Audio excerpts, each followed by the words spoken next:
Are you the girl that wears the salwar kameez and goes to the temples? Are you the girl that wears like skimpy clothes outside the gym? I've been giving less and less of a lately.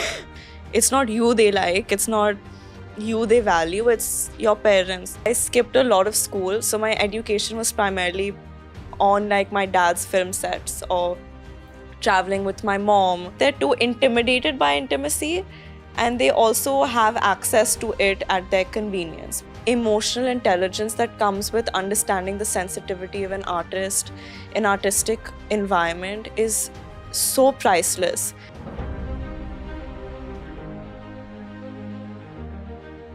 You're like a very attractive person. And of course it helps you in your acting career.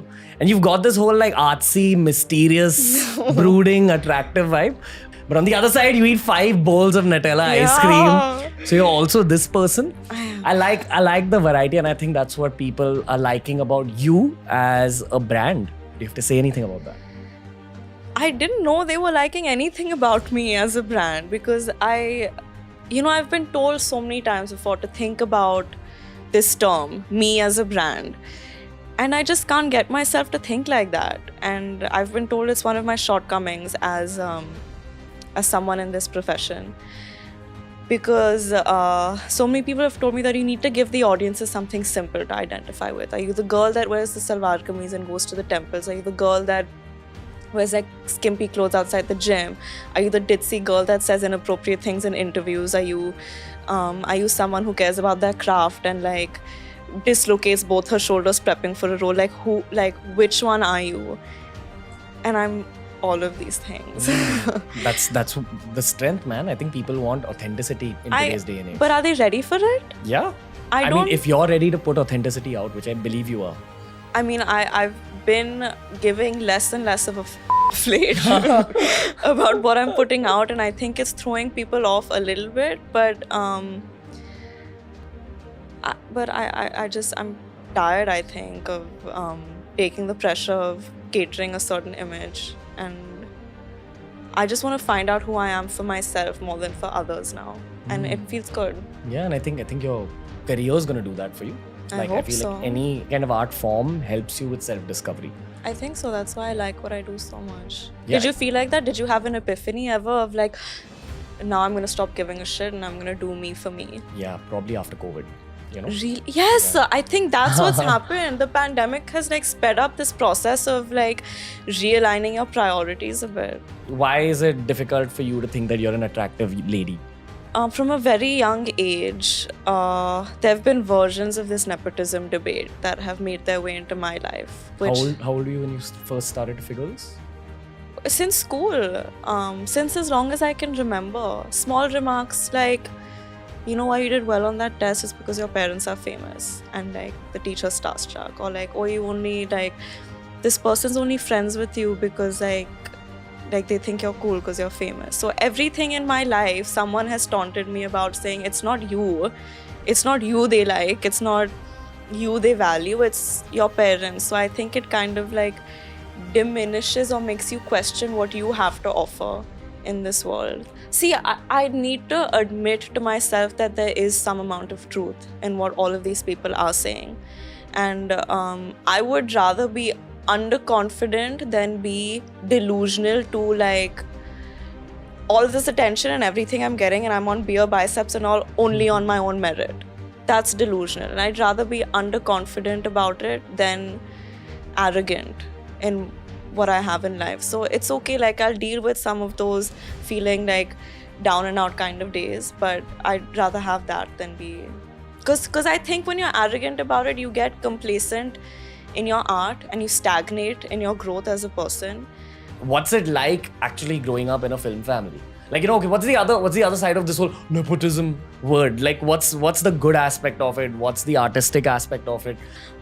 What this did to me as a child growing up, I loved it. I honestly, I was telling you before, I skipped a lot of school, so my education was primarily on like my dad's film sets or traveling with my mom, and formal education is very important. But the thing is that I learned traveling with them on a film set so much about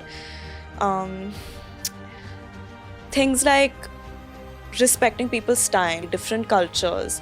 And I think that emotional intelligence that comes with understanding the sensitivity of an artist in artistic environment is so priceless. And we at home are so consumed by our love for films and cinema and honest good work in that field that it's what drives us. I think, after losing mom, the only thing that's kept me going and my dad going, I think, apart from the love and support that we feel from our family, is our love for films. Honestly, I don't think I'd have the will to go through with it if I didn't love what I do so much. In a way that it's almost selfish. I love it so much I can't. I like, it's almost keeping me alive. What's your biggest insecurity? What if I am as little as people think of me? Or I am as limited as they would imagine me to be? What if? Do you believe that you aren't? Yeah. But then I have my days where I'm like, but what if they're right? Like, what if I don't have much to offer? Are you very aware of the criticism that your brand gets? I was, but I think now I'm more aware of what I have to offer than I am of the criticism. How have people not approached you with the intention of asking you out? I don't know. You don't know? I don't know. I also think that a lot of the people in our generation, and correct me if I'm wrong if you think this is like a circle thing again, I think that intimacy has become so accessible that people, it's very convenient to get it whenever they want it, and that also makes people too scared to commit to it. Do you know what I mean? Like, they're too intimidated by intimacy, and they also have access to it at their convenience, which keeps them away from ever forming a real equation with anyone. When you do well, and suddenly there's like all these people behind you saying, how did she get that movie? How did she get that opportunity? And I hope she fails. How does it feel? And I'm not just talking about people who've not been successful. I'm talking about people who've already seen success and then are hoping for you not to do well. I don't want to believe that there are people who wish bad. I read a quote the other day. The world is in your eyes, so look at it the way that you would want to see it. What's special about those brothers, your uncle, your dad, your family in general? What's gone right in their upbringing that they found this level of success that your generation's carrying forward? I think they're huge believers in hard work. Huge. And also, I think that they approach everything, and I'm saying purity again, but I mean it, with the purity of intent. I think they're not so outcome driven as much as they are process driven, which I think is a great way of looking at life. And also, they put a lot of, or at least my dad, because I know him the most out of the brothers, he values honesty a lot. Honesty in work, honesty in dealing with people, and honesty of intent. And also, they grew up in Chembur. That was going to be my next question. With the other Kapoor family, and they were the more affluent Kapoor family. And so I remember Dad telling me stories about how they were made fun of because they had like shoes with holes in them. They were, always the less affluent Kapoor, so to speak. And I think that made him feel the need to hustle more, or like value. He is first generation wealth. Well, it's not like he's come from poverty, but I think you know what I mean. Yeah. First generation mainstream success. If you're comfortable speaking about your mom, what would you like the world to know about her that they didn't know until now? I don't think anyone knows my mom at all.